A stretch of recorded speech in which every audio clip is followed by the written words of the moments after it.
Hello friends and dear student, एक बार फिर से आपका बहुत बहुत स्वागत है। तो आज के इस लेक्चर में हम लोग पढ़ने वाले हैं फार्मास्यूटिकल केमिस्ट्री का चैप्टर नंबर 9 और आज का हमारा टॉपिक है हाइपोग्लाइसेमिक एजेंट।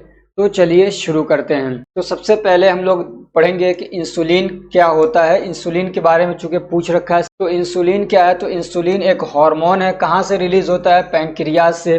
पैनक्रियाज क्या है? एक ग्लैंड है। ये क्या एक्सोक्राइन की तरह से भी काम करता है और एंडोक्राइन की तरह से भी काम करता है, ठीक है ना। हार्मोन भी रिलीज करता है ये। तो पैनक्रियाज से हम लोगों ने पीछे भी आपने पढ़ा था एचएपी के अंदर के ग्लूकागोन भी रिलीज होता है वहीं से इंसुलिन भी रिलीज होता है।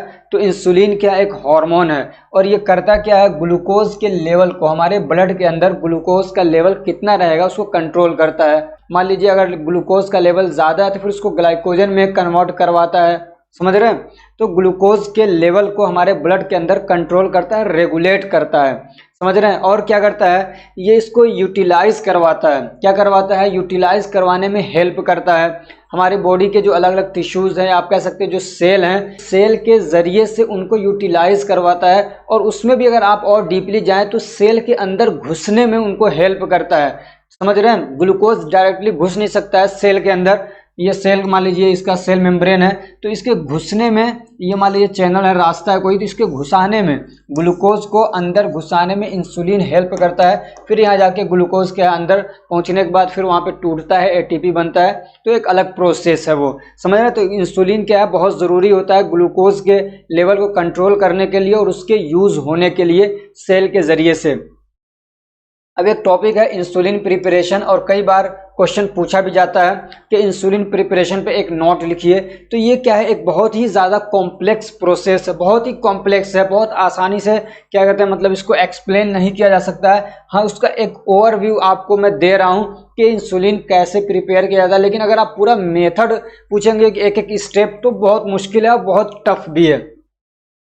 ये चूंकि क्या है? बायोटेक्नोलॉजिकल प्रोसेस है, बायोटेक्नोलॉजी इसमें यूज होती है, समझ रहे हैं। एक उसका ओवरव्यू क्या है, तो क्या कहते हैं, दी डीएनए और gene are responsible for production of insulin in human और एनिमल आर आइसोलेटेड। ये कह रहे हैं कि वो डीएनए या जो जीन है जो कि इंसुलिन के प्रोडक्शन के लिए रेस्पॉन्सिबल होता है ह्यूमन के अंदर या एनिमल के अंदर, उनको निकाल लिया जाता है, आइसोलेट किया जाता है, मतलब उनको अलग कर लिया जाता है। मान लीजिए पैनक्रियाज है, पैनक्रियाज के बीटा सेल को निकाल लिया, उसके अंदर से उसका डीएनए निकाल लिया, समझ रहे हैं। तो उसको निकाला जाता है, वो एनिमल के अंदर से या ह्यूमन के अंदर से निकाल लिया। अब क्या करते हैं? Now this gene is inserted into a host cell. अब इसको क्या करते हैं? हम एक होस्ट सेल के अंदर इंसर्ट कर देते हैं।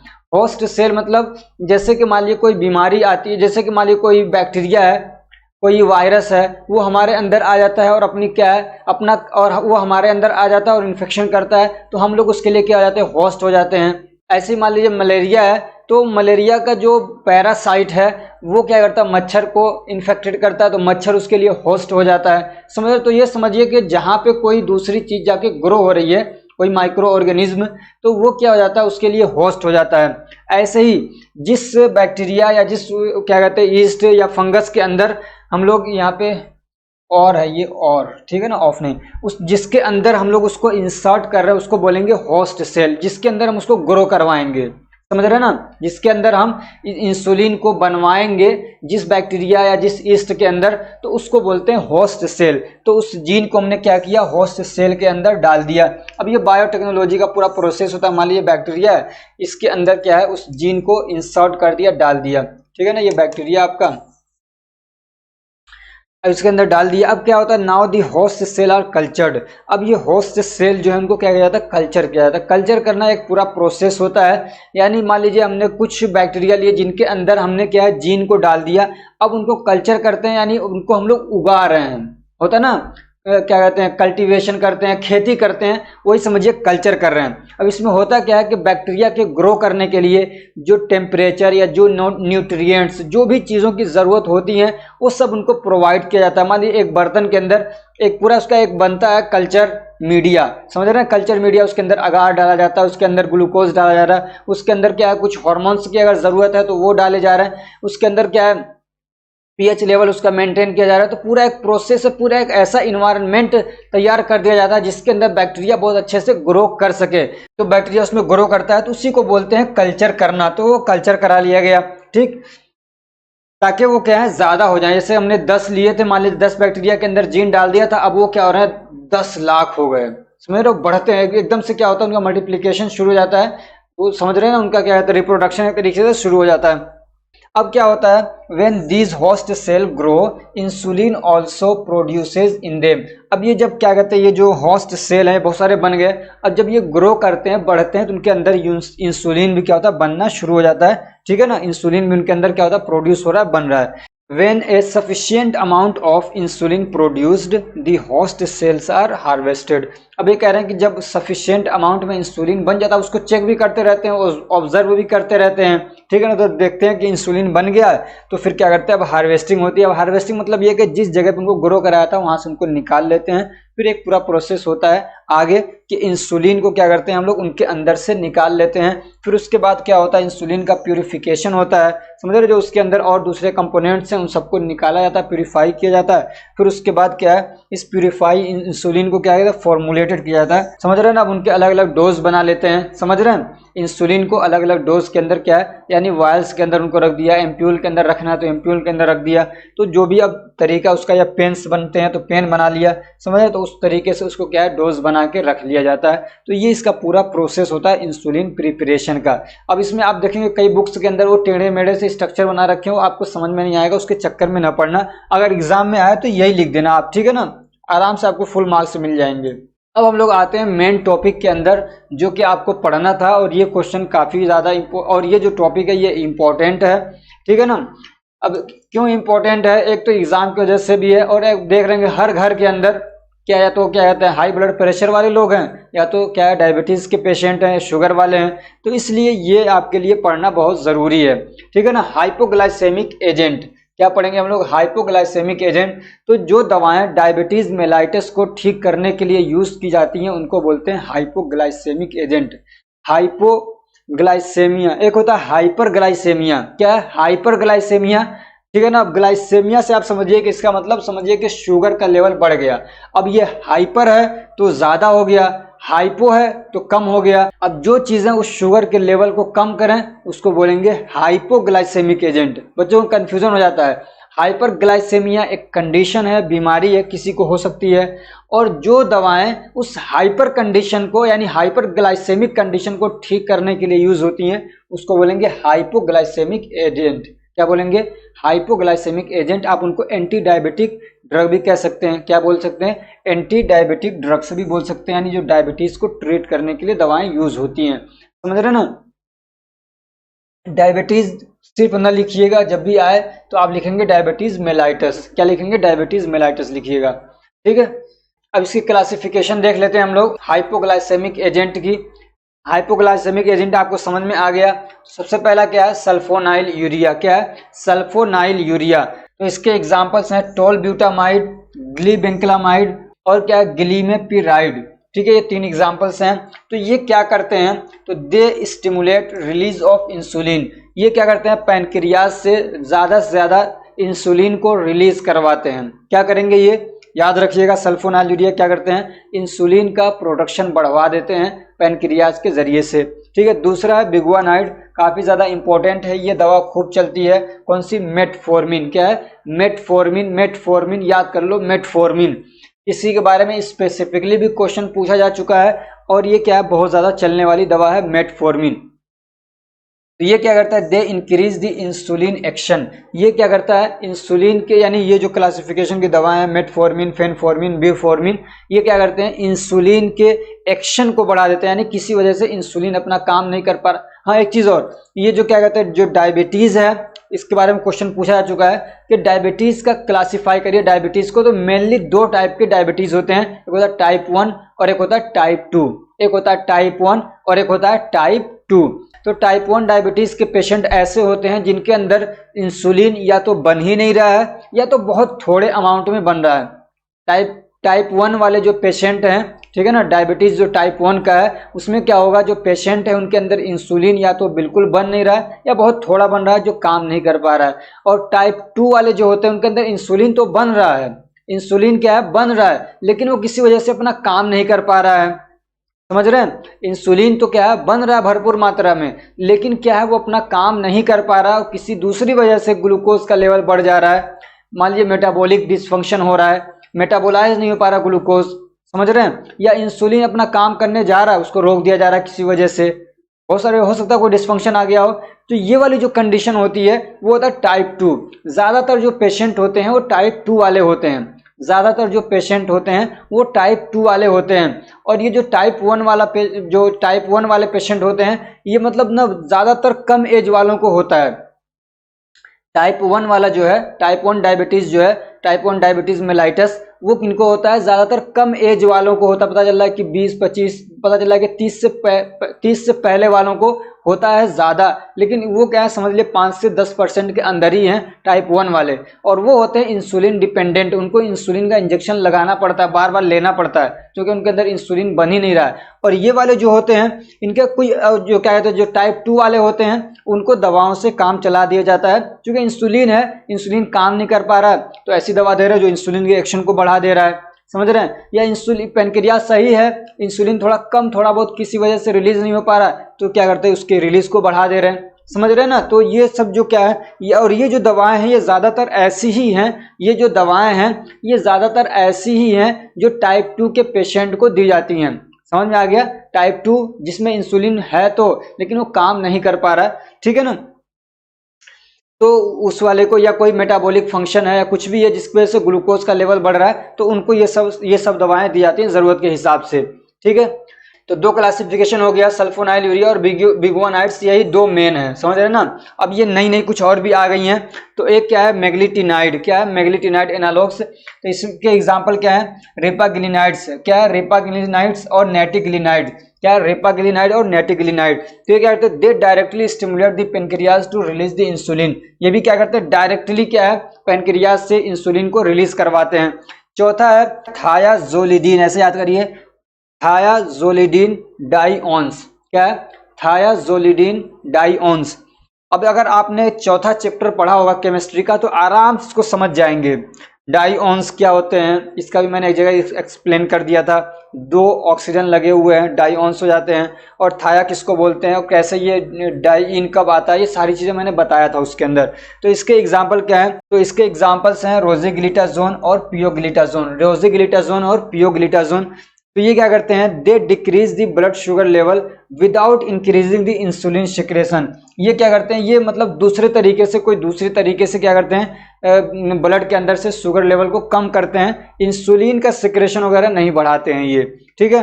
और पांचवा जो है वो है अल्फा ग्लूकोसाइडेज इनहिबिटर, क्या है, अल्फा ग्लूकोसाइडेज इनहिबिटर, ठीक है ना, ये एक एंजाइम है, उसका इनहिबिटर है ये।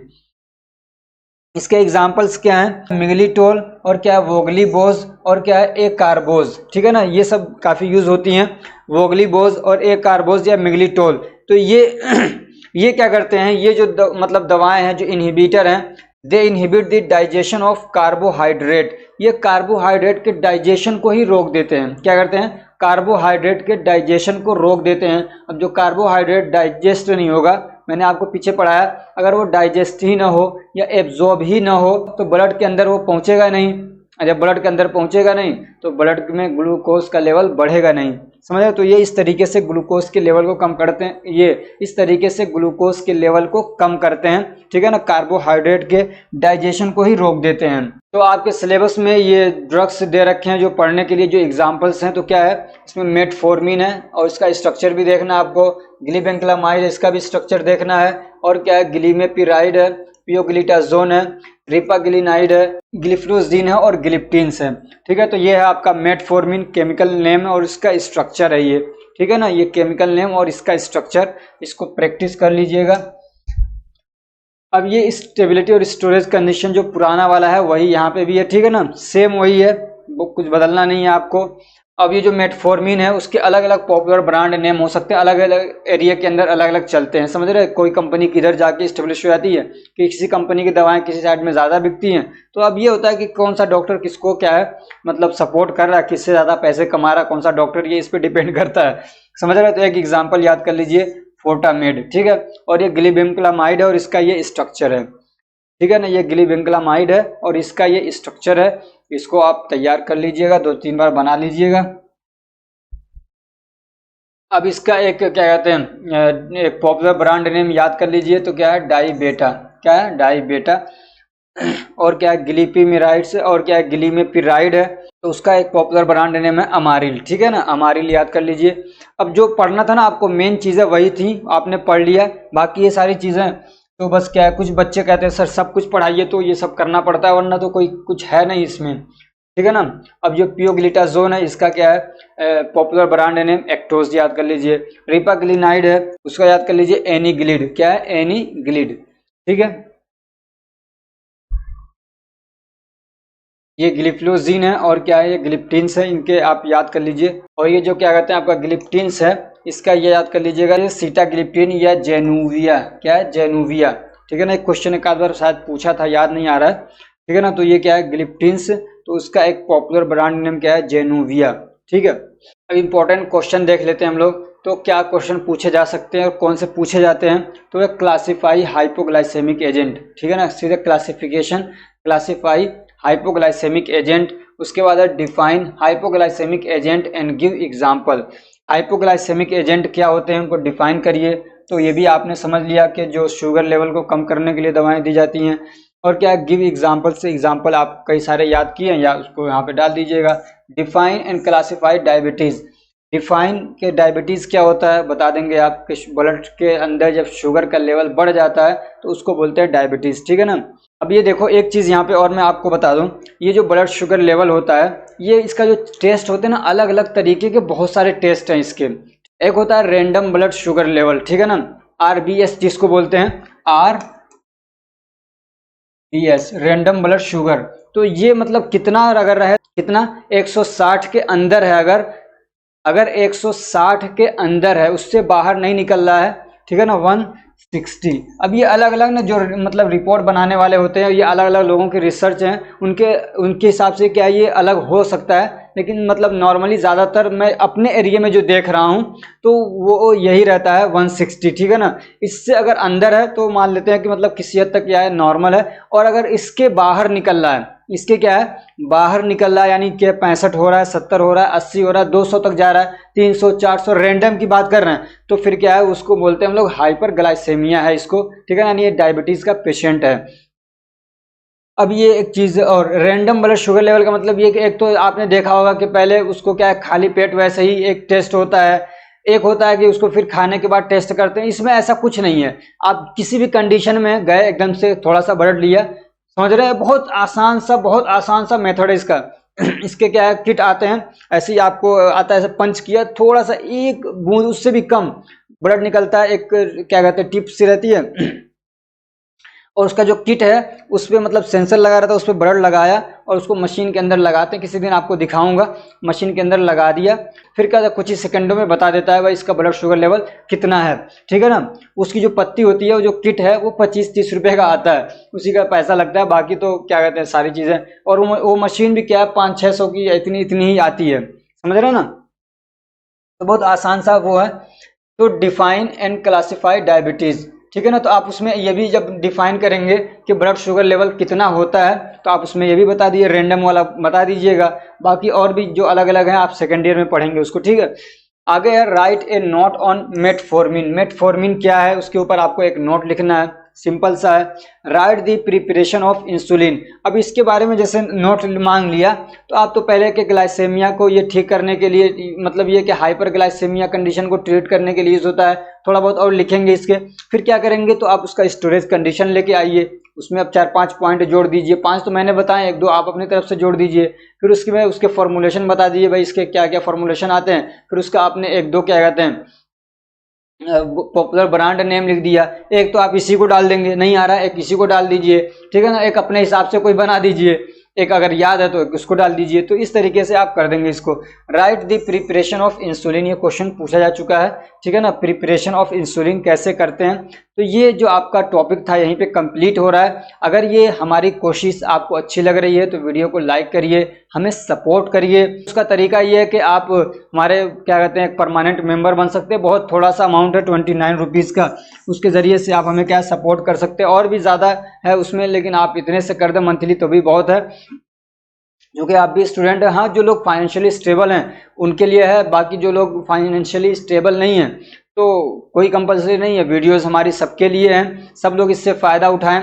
तो आप उसका एक दूसरा तरीका ये है कि जो लोग फाइनेंशियली सपोर्ट नहीं कर रहे हैं तो वो शेयर करें दूसरे लोगों से, जो भी स्टूडेंट्स हैं उनको बताएं। और एक चीज़ और मैं आपके लिए बता दूं, एग्ज़ाम में अच्छे मार्क्स लाने के लिए बहुत ज़रूरी होता है कि आप लोग आपस में डिस्कशन करें। समझ रहे हैं, आपके ग्रुप, आपके क्लास के स्टूडेंट्स हैं उनके साथ मिलके आप क्या कहते हैं डिस्कशन करिए। समझ रहे हैं ना। एक महीना करके देख लो, अगर आपको मज़ा ना आए तो फिर कहना। एक महीना कर लो सिर्फ ग्रुप डिस्कशन, कोई भी एक सब्जेक्ट उठाओ, उसका क्या कहते हैं एक तरफ से एक चैप्टर से लो और उसके टॉपिक से क्या है भाई चलो बताओ। आप कोई एक आदमी मतलब थोड़ा सा प्रिपरेशन कर ले, जैसे मैंने पढ़ा दिया इन्हीं चीज़ों को जाके आप वहाँ बता दो। इस तरीके से आप करते हो ना तो एक आप अच्छे टीचर भी बन सकते हो।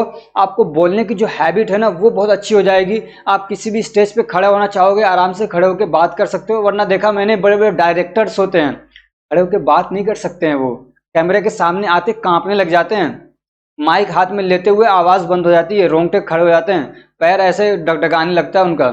समझ रहे हो। तो ये आप उसका तरीका यही है कि आप ग्रुप डिस्कशन करो। जब 5 बच्चों में आप लगातार क्या 2 महीने तक 4 महीने तक करोगे, जो डर होता है वो निकल जाएगा। खैर बातें इधर से उधर चली गई, तो आप हमें सपोर्ट करो, लोगों को शेयर करो।